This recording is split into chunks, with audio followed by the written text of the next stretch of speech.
गया जी। बिस्मिल्लाहिर्रहमानिर्रहीम। तो फोर आर्म के बारे में हम डिस्कस कर रहे थे, ठीक है। अभी हम डिटेल में पढ़ेंगे कि what are the superficial muscles of the forearm. तो यही मसल है चार जो इम्पोर्टेंट है, इसकी ओरिजिन इंसर्शन पे क्वेश्चन आते हैं। तो लिखे superficial muscles in the anterior compartment of four arm. ठीक है जी, ये दरवाज़ा बंद करें। अब हम जनाब पढ़ेंगे कि what are the superficial muscle which are present in the anterior compartment of the forearm. तो कितने हैं टोटली? चार है। P F pronator teres, flexor carpi radialis, फिर पाल्मेरस लॉन्गस और flexor carpi radialis. Very good, ठीक है। तो सबसे पहले के प्रोनेटर टीरीज, इसको डिस्कस करते हैं कि व्हाट इज प्रोनेटर टीरीज, इसकी ओरिजिन क्या है, इंसर्शन क्या है। प्रोनेटर टीरीज, प्रोनेटर टीरीज के बारे में याद रखें, this is a muscle which is arise from medial epicondyle of humerus. इसकी ओरिजिन लेके कि what is the origin of pronator teres. तो ओरिजिन तो सबका एक ही है, मीडियल एपिकोंडाइल ऑफ ह्यूमरस। जितने भी सुपरफिशियल मसल है चार, ये सारे के सारे एक एरिया से अराइज होते हैं, जिसको हम क्या कहते हैं? Medial epicondyle of humerus. ठीक है। नेक्स्ट लिखे इसका इंसर्शन। मीडियल एपिकोंडाइल से तो ये अराइज होता है, लेकिन इसकी जनाब इंसर्शन क्या है? Insertion is lateral aspect of the radius, या इसको कहते हैं शाफ्ट ऑफ द रेडियस। कि रेडियस के मेन बॉडी में जाकर ये क्या हो जाती है? इंसर्ट हो जाती है, शाफ्ट ऑफ रेडियस। तो ये आप लोगों को पता होना चाहिए, ठीक है। फॉर एग्जांपल ये मीडियल एपिकोंडाइल से अराइज होती है और जाके शाफ्ट ऑफ द रेडियस पे एंड हो जाती है। इसका लिखे नर्व सप्लाई, कि what is the nerve supply for pronator teres. बताएं, nerve supply is median nerve, क्योंकि ये फ्लेक्सर कंपार्टमेंट का मसल है और फ्लेक्सर कंपार्टमेंट में सिर्फ आप लोगों ने दो मसल अपनी जहन में रखने। कौन कौन सी? फ्लेक्सर कार्पाई अल्नरस, जिसको नर्व किसने मिलती है? अल्नर नर्व से। और फ्लेक्सर डिजिटोरम प्रोफंडस, इसका जो मीडियल हाफ है it is also innervated by ulnar nerve. लेकिन इस मसल को कौन सी नर्व इनर्वेशन देगी? Answer is median nerve. So median nerve is the main nerve for the flexor compartment of the forearm. Next लिखे इसका actions, कि इस प्रोनेटर टीरीज से हमें कितनी एक्शंस मिलनी चाहिए? दो। इसको प्रोनेटर टीरीज इसलिए कहते हैं it help in the pronation. ये किस में काम करता है? प्रोनेशन में काम करता है। तो यहाँ पे आप लोग लिखे it help in the pronation. Pronation a position in which the palm of hand is facing downward or backward. This position is known as a pronation. अगर आप लोगों से कोई ये पूछे कि what is pronation, define it. This is called palm of the hand. ये palm of the hand अगर या फेस करे डाउनवर्ड या बैक साइड की तरफ, इसको हम क्या कहते हैं? Pronation. And if the palm of the hand is facing forward या अपवर्ड, इसको क्या कहते हैं? सुपिनेशन कहते हैं। ठीक है। तो इधर देखें, अब ये हाथ मेरा क्या है? कवस, दैट इज कॉल्ड सुपिनेशन। ये कौन सा एपिकोंडाइल है? मीडियल। तो मीडियल एपिकोंडाइल से ये मसल इस तरह निकलता है और इस तरह फोर आर्म से होते हुए शाफ्ट ऑफ द रेडियस पे जाकर खत्म होता है। तो अगर इस मसल को हम यहाँ से पकड़े और इसको खींचे तो ये हाथ को क्या करेगा? प्रोनेट करेगा। इसलिए this muscle help in the pronation of the four arm. दूसरी बात यह है कि ये इंटीरियर कंपार्टमेंट में है, it help in the flexion या flexes the elbow joint. Elbow joint की फ्लेक्शन में भी काम करता है, because it has also innervation to the this muscle also is arise from the medial epicondyle. तो देखें इस मसल के जनाब आप लोगों ने यही दो पॉइंट्स याद रखनी है। प्रोनेटर टेरीज एक सुपरफिशियल मसल है फोर आर्म कंपार्टमेंट की, जो प्रोनेशन में काम करता है और flexion of the elbow joint में काम करता है। यहाँ पे नेक्स्ट लेके MCQs. Median nerve is entered from arm to the forearm in between the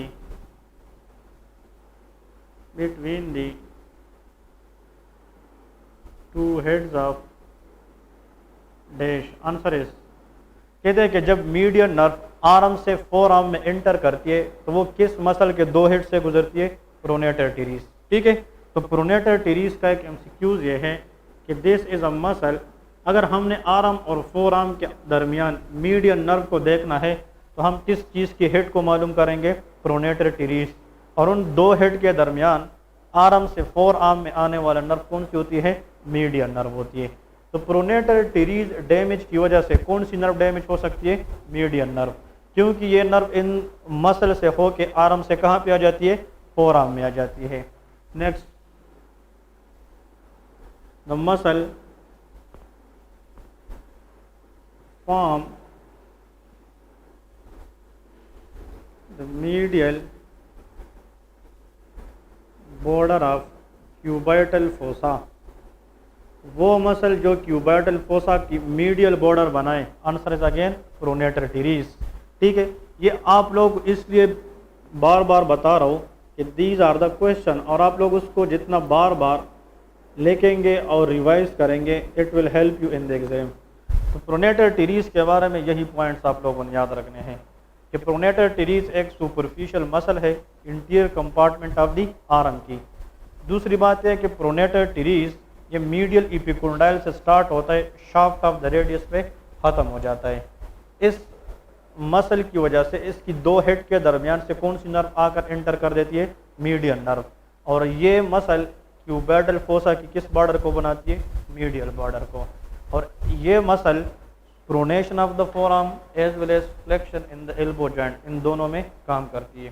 ठीक है, नेक्स्ट मसल की तरफ चलते हैं। सुपरफिशियल मसल में the next is flexor carpi radialis. Flexor carpi radialis. ठीक है, तो देखिए फ्लेक्सर कार्पाई रेडियलस लेके जनाब इसकी origin. Flexor carpi radialis is also arises from the medial epicondyle of humerus. ये बात तो जहन में चाप लें कि जितने भी सुपरफिशियल मसल है ये कहाँ से अराइज होंगे? Medial epicondyle of humerus. So medial epicondyle of humerus. ठीक है जी, इसकी इंसर्शन कि फ्लेक्सर कार्पाई रेडियलस ये जब medial epicondyle of the humerus से अराइज हो जाए तो ये फिर कहाँ पे जाकर इंसर्ट होती है? Answer is base of the second and third metacarpal bones. किस बोन के ऊपर? Metacarpal bone. यहाँ पे लिखे base of second and third metacarpal bones. Metacarpal bones present in the hand. ये कहाँ पे मौजूद है? हैंड में। अभी आप लोगों को कुछ टाइम पहले बताया कि रिस्ट जॉइंट के अंदर कौन से बोन्स होते हैं? Carpal bones. इन कार्पल बोन्स से फिर क्या निकलती है? Metacarpal bones. Metacarpal bones are totally 5 in numbers. ये कितनी होती है? 5। उन मेटाकार्पल बोन की जो सेकंड और थर्ड है उसकी बेस पे जाकर जो मसल जाकर एंड होती है that is flexor carpi radialis. ये फ्लेक्सर कार्पाई रेडियलस है। लेकिन नर्व सप्लाई कि what is the nerve supply of flexor carpi radialis? बताए। Answer is median nerve. Again answer is median nerve. उस लिस्ट से आप लोगों को ये पता होना चाहिए क्योंकि उस लिस्ट में आप लोगों को मैंने पूरा फोर आर्म आसान कराया है। ठीक है, मीडियन नर्व, और इसका एक ही काम है action, help in the flexion of the rest. ये किसका काम करता है? Flexion of the flexion of hand at wrist joint and इसका एक और एक्स्ट्रा काम भी है, ये flexion of the hand at wrist joint करता है। और इसका नेक्स्ट काम है एबडक्ट द हैंड, ये क्या करता है, and abduct the hand eight which rest joint. ये रटने वाली चीज़ नहीं है, आप लोगों को समझा रहा हूँ कि आप लोगों को एग्जाम के दिन ये कैसे याद होगा। फ्लेक्सर कार्पाई रेडियलस ये ऐसा मसल है जो फ्लेक्शन में काम करता है, कार्पल बोन्स की तरफ से जा रहा होता है मेटाकार्पल की तरफ, क्योंकि इसकी जो इंजर्शन है वो कहाँ पे होती है, मेटाकार्पल बोन। और ये मेन जो फोर आर्म के अंदर बोन है किसके साथ जा रही है, रेडियस। अब आप लोग हाथ को ऐसा करें ना, दिस कॉल्ड रेस्ट जॉइंट, ये रेस्ट जॉइंट की फ्लेक्शन है, तो ये रेस्ट जॉइंट की एक्सटेंशन है। इस रेस्ट जॉइंट को अगर आप लोग इस तरह लेके जाए, इस तरह बॉडी की तरफ, दैट इज कॉल्ड एडडक्शन, और ये क्या है, एबडक्शन। इसमें थोड़ी बहुत एबडक्शन हो रही है कि नहीं। अब क्वेश्चन ये है कि एबडक्शन का मतलब अवे फ्रॉम द बॉडी और toward the body, away from the body. तो अवे का मतलब ये रेडियस की तरफ बात है या अल्ना की तरफ, रेडियस। तो फ्लेक्सर कार्पाई रेडियलस, जो मसल फ्लेक्सर है लेकिन किस के साथ जा रही है, रेडियस के साथ, उसने हाथ को अवे लेके जाना होगा या टुवर्ड अवे, इसलिए this muscle help in the abduction of the wrist. ये एबडक्शन करता है, एडडक्शन नहीं करता। फ्लेक्सर कार्पाई अल्नेरस जो होगा ना वो फिर किस में काम करेगा, एडक्शन में काम करेगा। लेकिन flexor carpi radialis, radialis is a medial bone और लेटरल बोन, लेटरल बोन पे अवे लेके जाएगा, इसलिए इसका काम क्या है, abduction of the wrist at wrist joint, hand की एबडक्शन। तो देखिए इस हैंड को फ्लेक्स करना और इस हैंड की एबडक्शन करना, थोड़ी बहुत एबडक्शन करना, that is done by which muscle, flexor carpi radialis. अगर हम एक मसल को रिस्ट को फ्लेक्स भी कर सकते हैं लेकिन उसको क्या कर सकते हैं, एडडक्ट, तो वो किस बोन की तरफ है, अल्ना, तो वो कौन सा मसल होगा, फ्लेक्सर कार्पाई अल्नेरस। तो रिस्ट की एबडक्शन कौन सा मसल है, फ्लेक्सर कार्पाई रेडियलस, और इसको कौन सी नर्व सप्लाई है, मीडियन नर्व। लेकिन flexor carpi ulnaris wrist joint की एडक्शन करता है, वो कौन सी नर्व है, अल्नर नर्व है। So abduction of the wrist is done by median nerve, लेकिन adduction of the wrist is done by ulnar nerve. ये भी क्वेश्चन याद रखे, ठीक है। तो इसमें लेके नेक्स्ट थर्ड नंबर मसल्स का नाम लेके palmaris longus, palmaris longus. Palmaris longus की जनाब सबसे पहले लेके कि what is the origin for the palmaris longus, same medial epicondyle of humerus.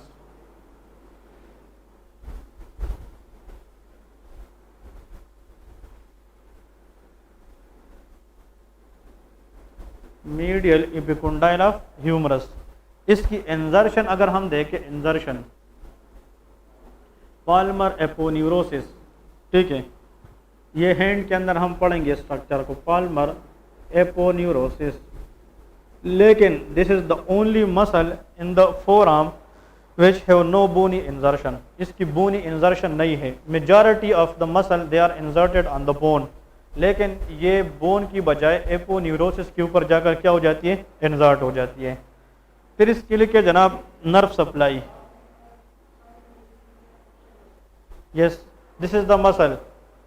ये कुछ लोगों में होता है, कुछ में नहीं होता, it is normal, it is a variation. अगर नहीं होगा फिर भी the person will be all right, अगर होगा तो उसकी जो फिस्ट है, जो रेस्ट है ना, उसकी ग्रिप क्या होगी, वो स्ट्रांग होगी। बस इस पे डिपेंड करता है, ठीक है। नेक्स्ट आप लोग यहाँ पे लेके nerve supply, nerve supply answer is median nerve mainly, ठीक है। और यहाँ पे लेके एक्शन, फ्लेक्शन का काम करता है सेम, और it can keep the wrist grip very strong. तो पाल्मेरस लॉन्गस के सामने आप लोग लेके it flexes the hand and make the fist very very strong, so flexes the hand.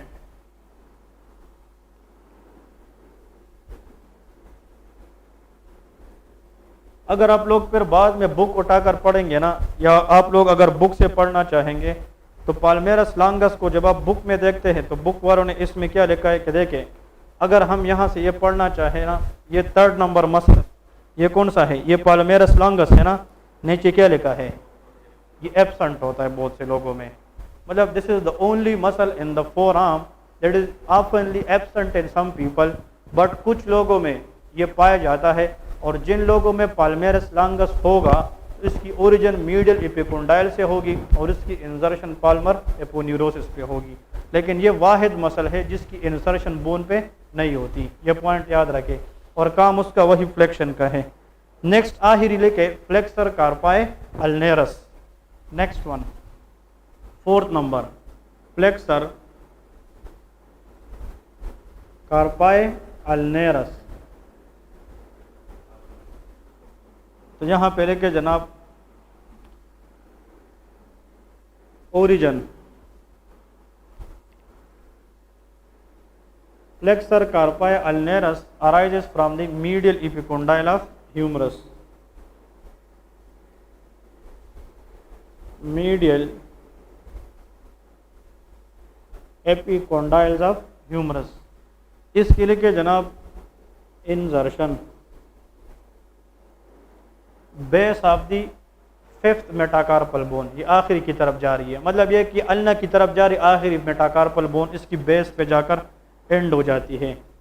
Base of 5th metacarpal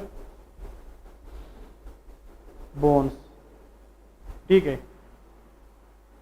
इसकी नर्व सप्लाई एमसीक्यूज है। Yes, ulnaris is for ulna. This is the only superficial muscle in the forearm that is innervated by ulnar nerve। ये ulnar nerve innervate करती है, तो ये आप लोगों ने याद रखना है और इस पर MCQs देखें, because this type of question asked in the exam, ठीक है। ये जनाब MCQs का फेवरेट साइट है कि वो एग्जाम में पूछते हैं। एक्शन क्या लिखूँ, flexion of the hand, flexion of the hand and adduction या abduction, adduction of wrist, adduction of hand at wrist joint. So this is the function या action for what, flexor carpi ulnaris. तो ये हमने totally कितनी muscle पढ़े हैं, 4। These 4 muscle has to be remember by everyone regarding their origin and of insertion. लेकिन इन सब में से जो मुझे MCQs वाले लगता है वो प्रोनेटर टीरीज है, या इसकी यह है कि all superficial muscles of the interior arm, interior aspect of the forearm, they are originate from medial epicondyle of humerus. ये तो सबके लिए कॉमन है। फिर अगर ऐसा मसल जो मीडियल एपिकोंडाइल से निकले शाफ्ट ऑफ द रेडियस पे एंड हो जाए, फिर ये प्रोनेटर टीरीज है। ऐसा मसल जो 2nd 3rd बेस मेटाकार्पल पे जाकर ख़त्म हो जाए वो रेडियलस है। जो 5th पे हो जाए वो क्या है, अल्नेरस है। ये लास्ट वन मेटाकार्पल बोन जो 5th है, ये अल्ना की तरफ है कि रेडियस की तरफ, अल्ना। तो 5th मेटाकार्पल बोन पे अल्नेरस जाकर एंड होता है। और ये सारे के सारे superficial muscle they are innervated by median nerve except flexor carpi ulnaris. ये बार बार बता रही MCQs है, ठीक है। और एक पॉइंट इसमें याद रखें, the only superficial muscle in the interior aspect of the forearm which have no bony insertion answer is palmaris longus, which is usually absent in most of the people। ये सब लोगों में commonly present नहीं होता, ठीक है। अब आते हैं जनाब एक और मेन पॉइंट्स की तरफ। नेक्स्ट बोन्स आप लोगों को मैंने सिर्फ लिस्ट बनाया था, उसकी ओरिजिन इंसर्शन क्वेश्चन नहीं आती, लेकिन MCQs उसमें ये है which muscle in the forearm which is a deeper muscle they have a dual nerve supply flexor digitorum profundus। इसकी मीडियल हाफ अल्नर नर्व है, इसकी लेटरल हाफ मीडियन नर्व है, ठीक है। अब नेक्स्ट हेडिंग दे दे कार्पल बोन्स। कार्पल बोन्स की हेडिंग दे दे कि what are the carpal bones, they are how many and how they arrange in the wrist area. Carpal bones लेके यस सॉरी, कार्पल बोन से पहले एक छोटा सा पॉइंट आप लोगों को बता रहा हूँ, फोर आर्म के साथ है। एक मिनट,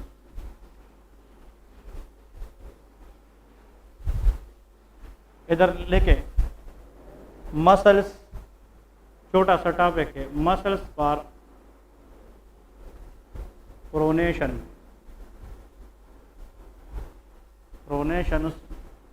और यहाँ पे लेके मसल्स फॉर सुपिनेशन।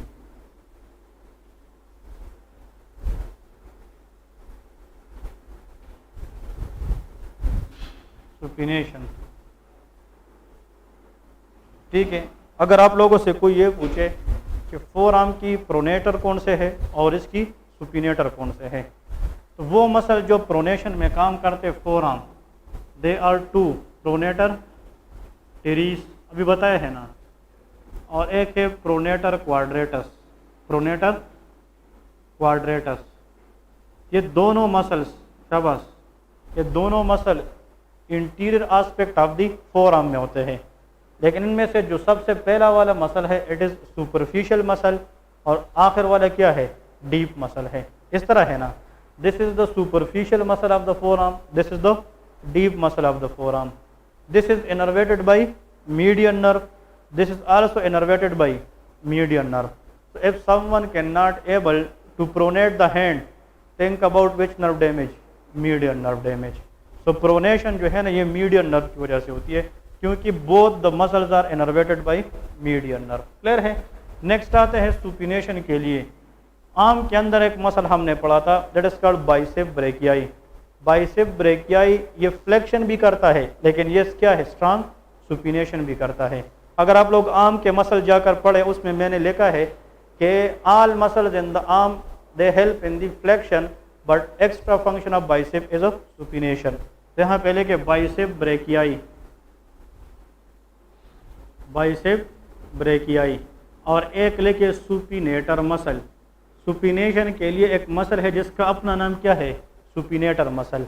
और आप लोग शायद मैंने आप लोगों को लिखा नहीं है, आई थिंक अभी जो टेबल बनाया है इससे पहले, इसके एक्सटेंसर एस्पेक्ट में एक मसल ऐड करे, सुपिनेटर मसल।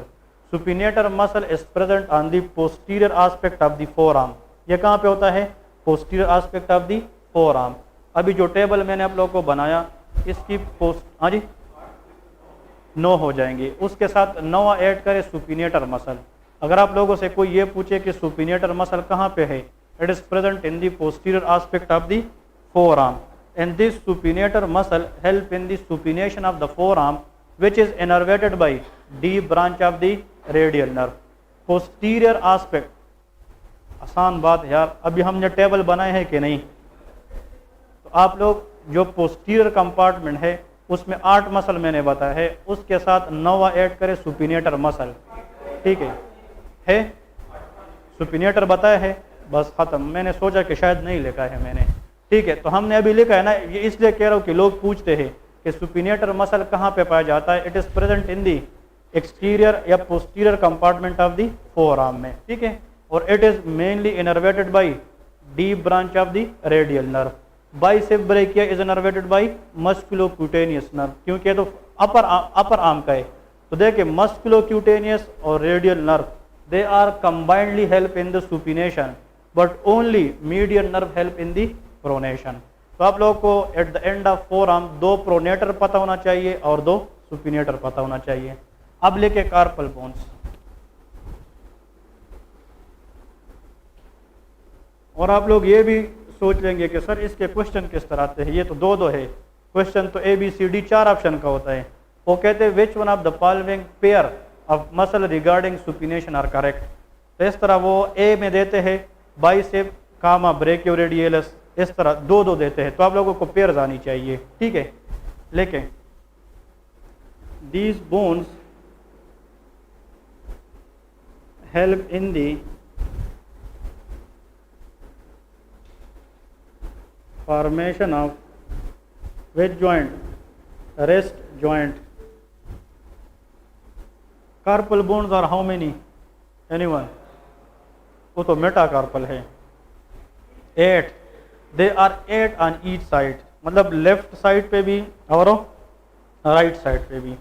इस एरिया में रेस्ट के अंदर जो बोन्स पाई जाती है उसको हम कौन सी बोन्स कहते हैं, कार्पल बोन्स। तो इस तरह राइट साइड में भी कार्पल बोन है और लेफ्ट साइड, हर एक साइड में कितने कार्पल बोन्स होते हैं, 8। दीज आर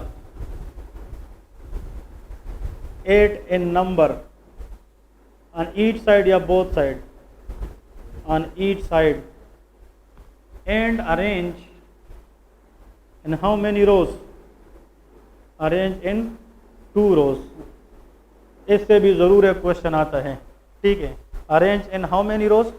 2 रोज, मीन 2 लाइनों में अरेंज हुए हैं, तो ईच रोज में कितने आनी चाहिए? मतलब एक साइड पे टोटल 8 है और कितने लाइनों में अरेंज है? 2 में, तो every row contain 4 carpal bones, ठीक है, 4। अब इधर देखें, अगर फॉर एग्जांपल ये रिस्ट जॉइंट है, इधर देखें for example this is a wrist joint, इसके बाद ये जो है ना, ये दिस इज कॉल्ड हैंड, और ये ऊपर क्या है? 4 आर्म है ना, रेडियस एंड ऑफ अल्ना है, इस तरह फॉर एग्जांपल। इसका मतलब अगर इसके अंदर जो बोन है they are called carpal bones. यहाँ पे this is called first, second, third and fourth, फिर क्या है? 5, 6, 7 एंड 8। सो 8 बोन है और कितने रोज में अरेंज है? 2 में। अब इधर एक एमसीक्यूज याद रखें, ये चार इस रेडियस की तरफ नज़दीक है या ये 4 नज़दीक है? जो पहले है, this row which is near to the radius and ulna is called proximal row. Very good, इसको क्या कहते हैं? Proximal row. मतलब first row toward the radius is called proximal row, और इस रो को जो हैंड की तरफ नज़दीक है इसको हम कहते हैं distal row.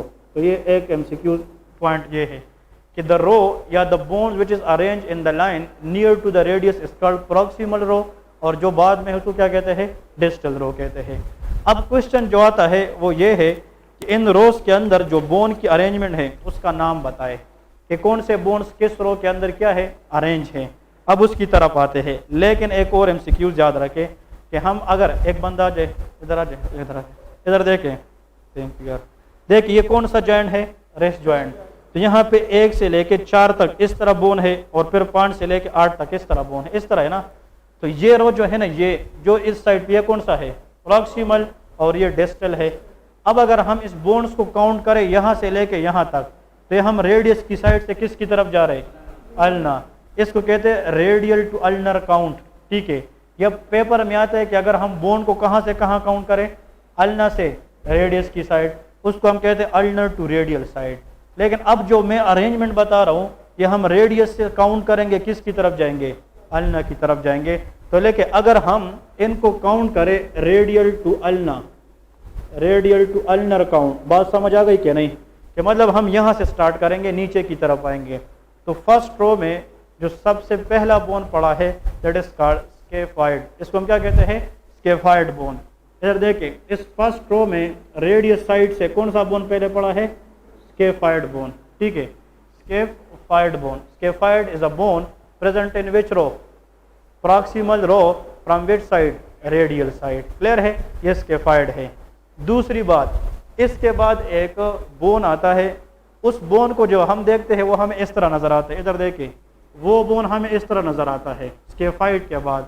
The bone is look like this, this is called half moon. इसको हम क्या कहते हैं? Half moon. हम ल्यूनर किसको कहते हैं? Lunar, moon. This bone look like moon, इसलिए द बोन इज ल्यूनेट। इसको हम क्या कहते हैं? ल्यूनेट। ल्यूनेट का नाम सुना है कि नहीं? Lunate is a bone present in the rest joint which look like moon shape, इसलिए इस बोन का नाम क्या है? ल्यूनेट है। तो स्केफाइड के बाद कौन सा बोन आएगा? Answer is lunate. लेके शाबाश, ल्यूनेट। ये सेकंड बोन आ गया। थर्ड बोन जो आता है दैट इज कॉल्ड ट्राइक्वेट्रल। इसको हम क्या कहते हैं? ट्राइक्वेट्रल। थर्ड नंबर पे ट्राइक्वेट्रल, ठीक है। और आखिर में फोर्थ नंबर पे जो बोन है दैट इज कॉल्ड फेसिफॉर्म। ये नाम सुना है कि नहीं? That is called pisiform bone. वे कितनी बोन्स हो गए? 4। These 4 bones are called first row या प्रॉक्सिमल रो बोन्स। इसको हम क्या कहते हैं? प्रॉक्सिमल रो बोन उसको हम कहते हैं। Scaphoid, lunate, triquetral and pisiform bone. Clear है? नेक्स्ट आते हैं डिस्टल रो की तरफ। डिस्टल रो, डिस्टल रो में जो सबसे पहला बोन पाया जाता है दैट इज कॉल्ड ट्रेपीजियम। इसको हम क्या कहते हैं? Trapezium. Trapezium is the distal row bone, trapezium. इसके बाद इस ट्रेपीजियम के साथ एक छोटा सा बोन भी पाया जाता है and that small bone also is a part of carpal bone. इस ट्रेपीजियम के साथ जो छोटा सा बोन पाया जाता है दैट इज कॉल्ड ट्रेपीजॉइड। इसको हम क्या कहते हैं? ट्रेपीजॉइड। ट्रेपीजियम बड़ा बोन है और इसके साथ छोटा वाला बोन क्या कहलाता है? शाबाश, ट्रेपीजॉइड। तो ट्रेपीजियम और ट्रेपीजॉइड एक चीज है या दो डिफरेंट बोन्स हैं? ये डिफरेंट बोन्स है। ट्रेपीजियम इज अ लार्जर या bigger bone, trapezoid is a smaller bone. ठीक है, फिर इसके बाद जनाब आते हैं 7 नंबर 7 नंबर पे। 7 नंबर पे जो बोन पाया जाता है दैट इज नोन एज शाबाश कैपिटेट। इसको हम क्या कहते हैं? कैपिटेट। Capitate is a bone, कैपिटेट। ठीक है, और आखिर में आंसर इज हेमेट या हेमेट, HAMATE। ये टोटल कितनी बोन्स हो गई? 8। इन 8 बोन को हम कंबाइंडली क्या कहते हैं? कार्पल बोन्स कहते हैं, जो किस जॉइंट के अंदर होते हैं? रेस्ट जॉइंट के अंदर होते हैं। ठीक है, ये रेडियस से लेके अल्नर साइड पे। अगर आपको कोई कहे कि name the bones in a proximal row start from ulnar to radius, आपने फिर यहाँ से स्टार्ट करना है। ठीक है, ये हमने जो अरेंजमेंट पढ़ी है ये किस साइड से है? ये रेडियस से अल्नर वाली की साइड पे है। अब आप लोगों को इसके बारे में जो MCQs आते हैं ना कॉमनली एग्जाम में, वो बताने लगा ताकि आप लोग के माइंड में पेस्ट हो जाए, क्योंकि this type of question is also ask in the MCQs। ठीक है, ओके। इस 43 नंबर MCQs को देख ले, आप देख ले, इसमें 43 नंबर MCQs देख ले, इन लोग को बताए शाबाश, सुन ले सारे। लिखा है कि the proximal row of the carpal bone included all of the following except, इस तरह है ना। ऑप्शन ए पेसिफॉर्म है, आखिर में प्रॉक्सिमल रो में,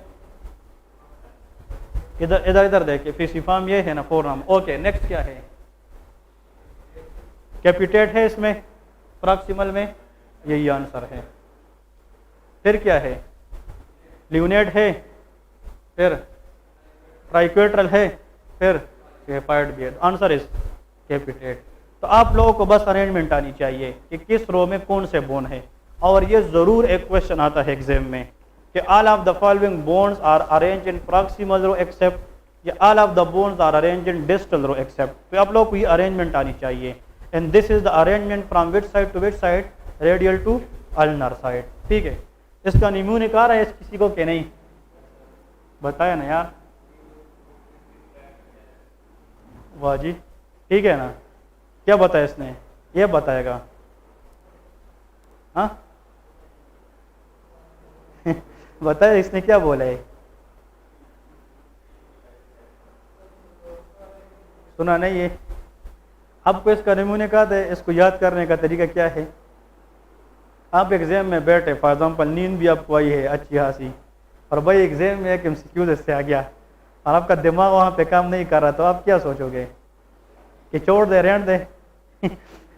हाँ, शी लुक देखे एक नमूने के, और आप लोग के लिए बहुत फ्रूटफुल नमूने के। हाँ, शी लुक्स टू प्रिटी। ठीक है, ट्राई टू कैच हर, लेकिन ख्याल रखना है, ठीक है?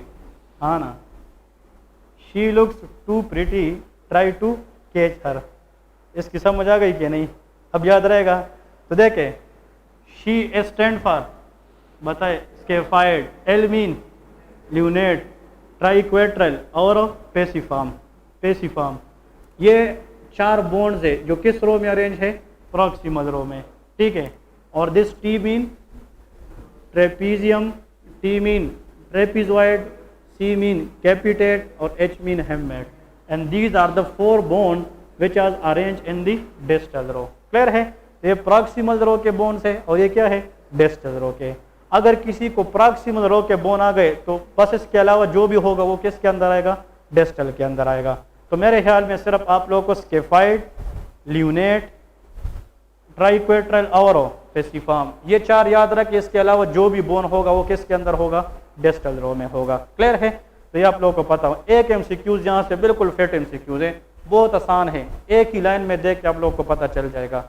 लेकिन ये सीक्वेंस याद रखे, this is from radial toward ulnar sequence. एक और एमसीक्यूज ऐड करे शाबाश। अगर एक बंदा है, ठीक है, इसका एक एमसीक्यूज आता है, a person is falling from the height in out stretch hand. किसके साथ वो गिर गया है? आउट, एक इन स्ट्रेच हैंड होता है ना, और एक क्या होता है? Out stretch hand. चले के दो एमसीक्यूज लिखता हूं, ठीक है, important. A person is falling from the height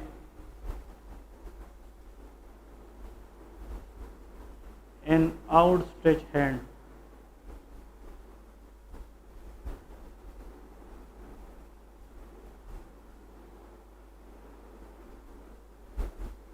which carpal bone is most likely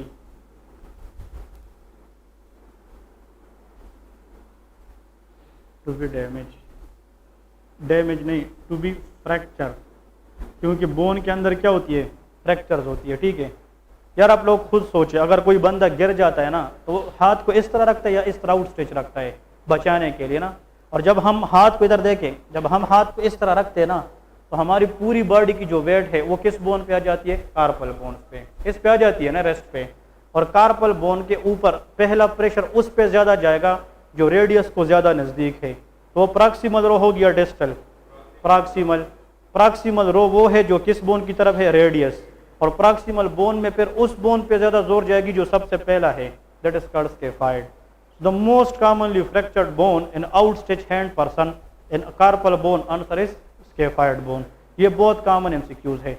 अगर जनाब एक बंदा, फिर से सुन ले, अगर एक बंदा ऊपर हाइट से गिर गया, छत से गिर गया, थर्ड फ्लोर सेकंड फ्लोर ये गिर गया, और फिर ये अपने आप को बचाने के लिए इस तरह हाथ को रखे, तो पूरे जिस्म का जो वजन है, जोर है, वो कार्पल बोन पे आएगी कि नहीं? और कार्पल बोन के ऊपर ज्यादा वजन, रेडियस जो है ना, किस रो पे लगाएगी? प्रॉक्सिमल। और प्रॉक्सिमल रो के अंदर वो बोन ज्यादा फ्रैक्चर होगा जो सबसे पहला है, आंसर इज स्केफॉइड। तो ये भी एमसीक्यूज है कि the most commonly fractured bone in outstretch hand injury, answer is scaphoid. Clear है? नेक्स्ट एमसीक्यूज देखें। most commonly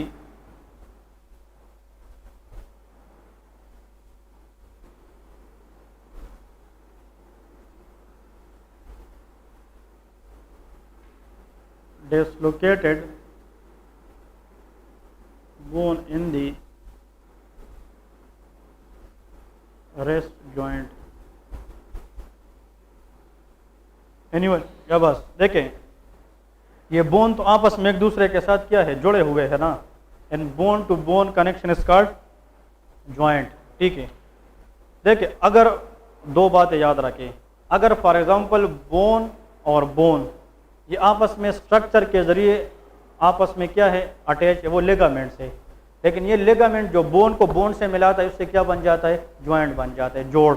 अब इधर देखें, अगर एक बोन है ना, बोन फॉर एग्जांपल, सारे देखिए, ये एक बोन है फॉर एग्जांपल, ये भी एक बोन है, और ये बोन आपस में एक दूसरे के साथ लिगामेंट के जरिए जुड़े हुए हैं, तो ये क्या बना चुके हैं? ज्वाइंट बना चुके हैं। लेकिन अगर ये ज्वाइंट ठीक है, लेकिन इस बोन को ऐसा ट्रोमा हो गया कि इस पर ये बोन जो है ना इस तरह टूट गया, बोन के अंदर ब्रेक आना या टूटना, दैट इज कॉल्ड फ्रैक्चर। इसको क्या कहते हैं? फ्रैक्चर। लेकिन अगर ये बोन आपस में एक दूसरे से जुदा हो गए, that is called joint dislocation. इसको क्या कहते हैं? Joint dislocation. हम कहते हैं ना कि यार ये बंदा गिर गया है, इसका जोड़ निकला है, जोड़ आपस में एक दूसरे से जुदा होना। तो डिसलोकेशन का मतलब यह है कि दो बंदों का आपस में अटैचमेंट खत्म होना। लेकिन फ्रैक्चर का मतलब यह है कि कंटिन्यूटी में ब्रेक आ जाना। तो फ्रैक्चर एक बोन में भी आ सकता है, लेकिन डिसलोकेशन के लिए कितनी बोन्स होनी चाहिए? दो। Dislocation is not seen in a single bone, it is seen in the joint. और जॉइंट के लिए या दो से ज्यादा बोन का होना जरूरी है। अगर इस 8 बोन में से कोई बंदा फ्रैक्चर ज्यादा हो सकता है, वो कौन सा है? स्केफॉइड है। लेकिन अगर जोर की वजह से एक बोन दूसरे से क्या हो सकता है? जुदा हो सकता है, तो वो डिसलोकेशन होगा कि फ्रैक्चर? डिसलोकेशन।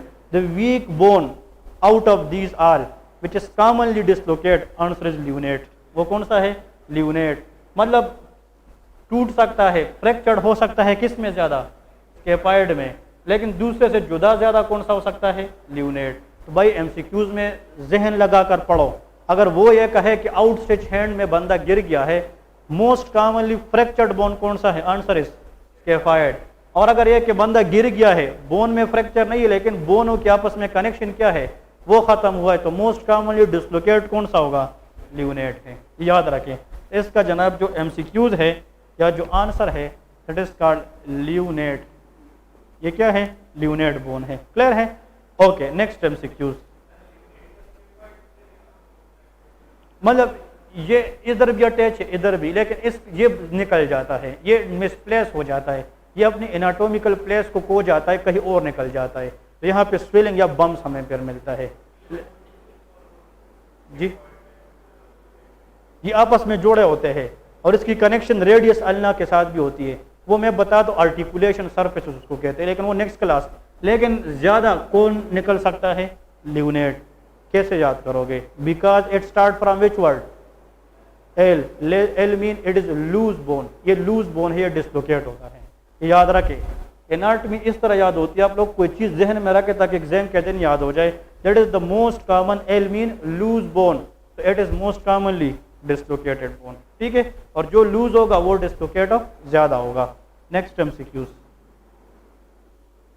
विच कार्पल बोन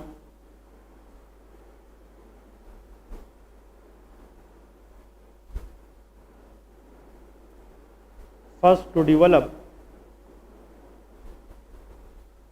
फीटस के अंदर, बच्चे के अंदर जब बोन्स बनती है तो इन 8 में से 8 बोन में से कौन सा बोन है जिसकी सिंथेसिस या डेवलपमेंट सबसे पहले होती है?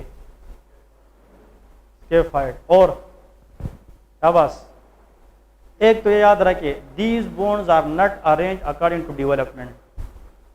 तो फिर आप अपने आंसर पे बिग क्रॉस लगाए। पेसिफार्म। चलिए तुक्के लगाए, फ्री है यार, तुक्का लगाना फ्री है, कोई खर्चा नहीं है। हाँ, ट्रेपीज आप भी तुक्का लगाए। इसका नाम क्या है? शाहिद हो? शाहिद। ठीक, आप भी तो शाहिद बंदा इधर जो भी आए है वो पास हुआ है। 3 शाहिद आए हैं, तीनों पास है, मतलब आप भी पास होंगे। हाँ, सब बताए। हाँ, तुक्का लगाए, फ्री है, ये सारे गलत है लेकिन लगा रहे। हाँ, पेसिफार्म। इकट्ठे कोई नहीं बनता। 8 के 8 किस तरह बनेंगे? बच्चे में इन 8 में से कौन सा बोन है जो सबसे पहले बनना शुरू हो जाएगा? ल्यूनेट। ट्राइक्वेट्रल। जितने भी रट्टे हैं, मतलब सॉरी तुक्के हैं, सारे गलत गए हैं, एक भी सही नहीं किया है। ठीक है, देखिए अगर इंसान है ना, इंसान, इसकी स्टार्ट कहाँ से होती है? हेड से। हेड से फॉर एग्जाम्पल, और हेड पे हम क्या रखते हैं? केप। तो आंसर केप होगी तो बॉडी होगी। Cape is capitate. याद रखिए, cape, it act like a cape. तो सबसे पहले बॉडी के सरफेस पे क्या आती है? केप। तो सबसे पहला बोन क्या बनेगा? कैपिटेट। इस तरह याद रखें। ठीक है, तो the first bone to develop, आप लोग के तुक्कों के अलावा, ठीक है, answer is capitate. Capitate is the bone that is the biggest bone out of these all. ये सबसे बिगेस्ट भी है और फीटस के अंदर सबसे पहला डेवलप होने वाला भी है। ये एमसीक्यूज है। Capitate is the bone which is first to develop in the foetus, और इन 8 बोन के अंदर से जिसकी बोन मास डेंसिटी ज्यादा है सब में से, वो किस बोन की है? वो कैपिटेट की है। क्लियर है? तो ये 3 एमसीक्यूज, 4 एमसीक्यूज है इसमें से। एक तो ये एमसीक्यूज है कि all of the following bones are in dash row except, arrangement आनी चाहिए। एक एमसीक्यूज है कि आउटस्ट्रेच हैंड में कौन सा ज्यादा बोन फ्रैक्चर होगा? स्कैफॉइड। और एक ये एमसीक्यूज है कि किस बोन के जनाब ज्यादा डिस्लोकेट होने के चांसेस? ल्यूनेट। और कौन सा बोन फीटस में फर्स्ट डेवलप होगा? कैपिटेट। और ज्यादा बिगेस्ट बोन कौन सा है? कैपिटेट। सबसे स्मॉलेस्ट ट्रेपीजॉइड है। स्मॉलेस्ट कौन सा है? ट्रेपीजॉइड है। Capitate is the biggest bone out of these all, ट्रेपीजॉइड is the smallest out of these all. ठीक है, तो ये सारे के सारे कार्पल बोन्स थे। ठीक है, मीडियन नर्व कल पढ़ाऊंगा, वो बड़ा है। ठीक है, उस पर 1 घंटा अलग लगता है। हमें अभी जो चीज़ें रहती याद रखें, median nerve and ulnar nerve, ये एक क्लास में कल एक ही दफ़ा हम करेंगे। फिर इसके साथ हम हैंड के अंदर जो रिक्वायर्ड एनाटॉमी है वो पढ़ेंगे। कल इंशाल्लाह हम अपर लिम्ब ख़त्म करके फिर लोअर लिम्ब पे जाएंगे। Tomorrow is Friday, tomorrow will be class. ठीक है, लेकिन कल क्लास होगी इंशाल्लाह 10:30 पे। क्योंकि नमाज के लिए फिर जो है ना ख़त्म करना। तो 10:30 पे मैं शार्पली क्लास स्टार्ट करूँगा, आप लोग कोशिश करें 10:15 तक पहुँच जाए, ठीक है। ओके, अल्लाह हाफिज़। अपर लिम कल ख़त्म हो जाएगा, फिर इंशाल्लाह 3-4 दिन आप लोग को रिवीजन के लिए मिलेंगे और इसके बाद आप लोग को टेस्ट होगा, ताकि आप लोग टेस्ट भी दें। और आप लोगों ने एब्डामिन के लेक्चर देख लिए कि नहीं सारे? आप कह रहे, आप मुझे ईमेल भेज दें अपना, ठीक है, ईमेल अभी भेज दें। आप लोगों को फिर भी कोई पे क्वेश्चन पूछना हो, जहाँ पे समझ आए तो आप लोग मुझे टेक्स्ट कर सकते हैं। ग्रुप में ना करें, मुझे इंडिविजुअल मैसेज किया करें, ताकि आप लोग को मैं फिर इस तरह एक्सप्लेन किया करूँ। क्योंकि कुछ लोग होते हैं ना ग्रुप्स में कि वो कहीं पे पढ़ते हैं, कुछ कहीं पे पढ़ते हैं, तो उन लोग को फिर वो खुद भी कंफ्यूज हो जाते हैं। एक तो वो चीज़ शेयर करे जो हमने पढ़ी हो, और एक चीज़ वो पूछे जो आप लोग खुद, जिस तरह आपकी स्टडी स्ट्रेंथ अलग है, इसकी अलग है, इसकी अलग है, जहाँ पे सवाल है आप लोग का राइट है, मुझे मैसेज किया करें। लेकिन ग्रुप में कुछ वीक होते हैं, कुछ स्ट्रांग होते हैं, उन लोग की डिफरेंट स्टडीज़ होती है ना, तो आप लोग फिर जो है ना थोड़ा सा उसको देखा करें, यार यहाँ पे क्वेश्चन जो है ना पढ़ने चाहिए कि नहीं, ठीक है।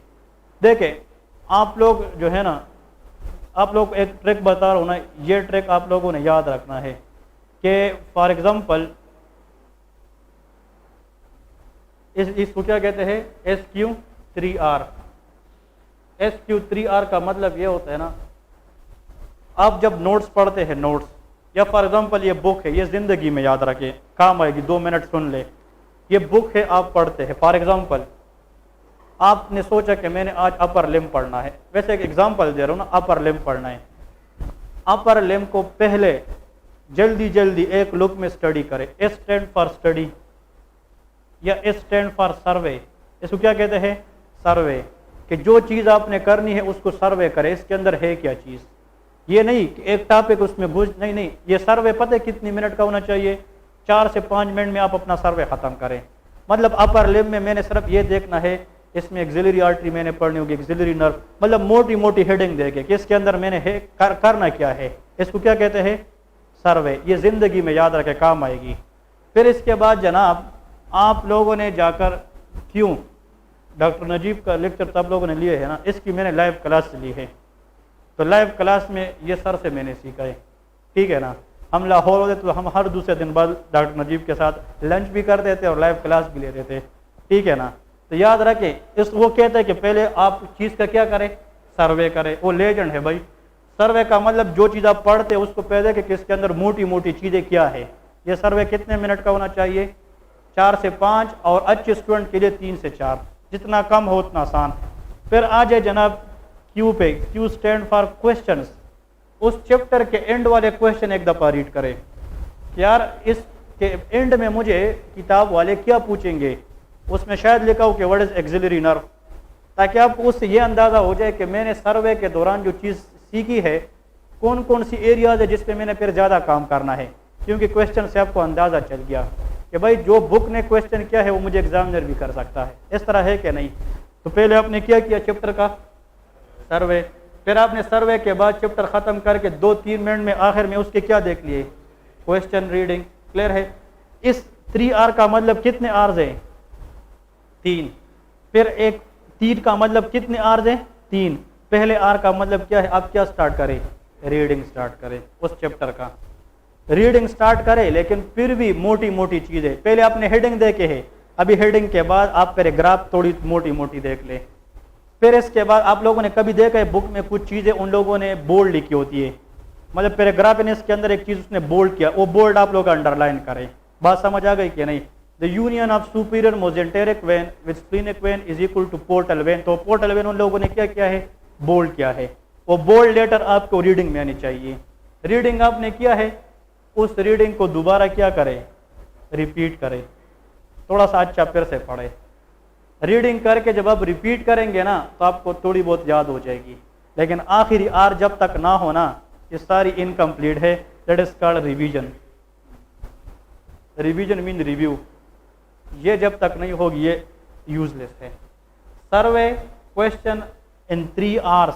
This is called the art of understanding the lectures and art of how to remember for long.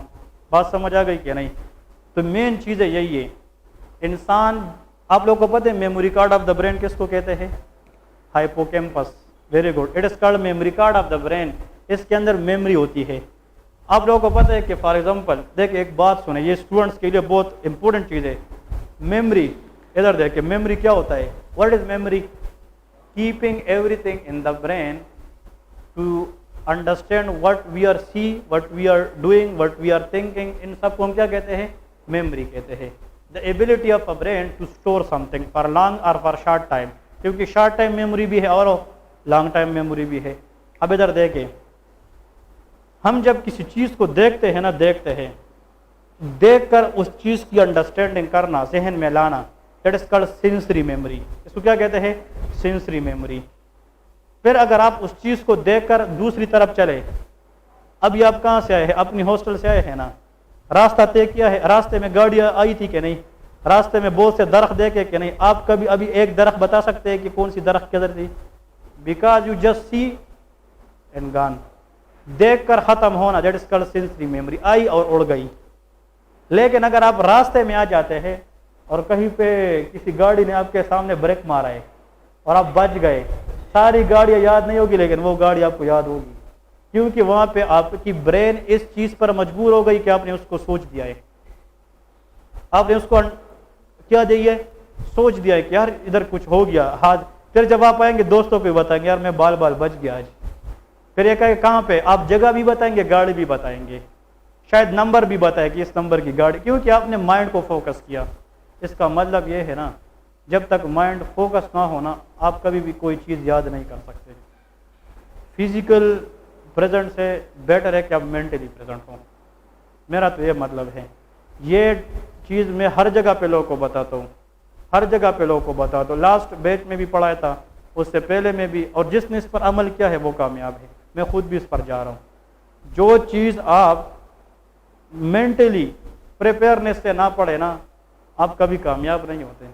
और जो चीज़ दिल से पढ़ा जाए ना, वो ब्रेन हाइपोकैम्पस लॉन्ग टर्म मेमोरी में रखती है। फिर जिंदगी में तो और चीज़ें भी आती है। फिर अगर साल बाद भी वो चीज़ आप उठा कर देखे तो ब्रेन के पास वो ऑप्शन होती है, वो कहते हो आपने तो ये पढ़ा है, फिर 2 मिनट में रिवाइज होकर आपका आसान हो जाता है। तो मेरा मतलब ये है, चीज़ को सेंस करके देखना और उसको मेंटल फोकस के साथ पढ़ना, that is the key to success. समझ आ गई कि नहीं? तो इंशाल्लाह विद द टाइम, आप लोग जब फर्स्ट दिन आए थे तो आप लोग कुछ और थे, अभी कुछ और होंगे। जब आप महीने 2 महीने बाद जाएंगे आप लोग कुछ और होंगे। लेकिन सिस्टम के अंदर रेगुलर बेसिस पे पढ़ना और मेंटल फोकस के साथ पढ़ना, that is the key to success. ठीक है, ओके, अल्लाह हाफिज़। कल इंशाल्लाह 10:30 पे क्लास स्टार्ट करूँगा। ठीक है, टाइम पे पहुँचना। हाँ, अल्लाह हाफिज़।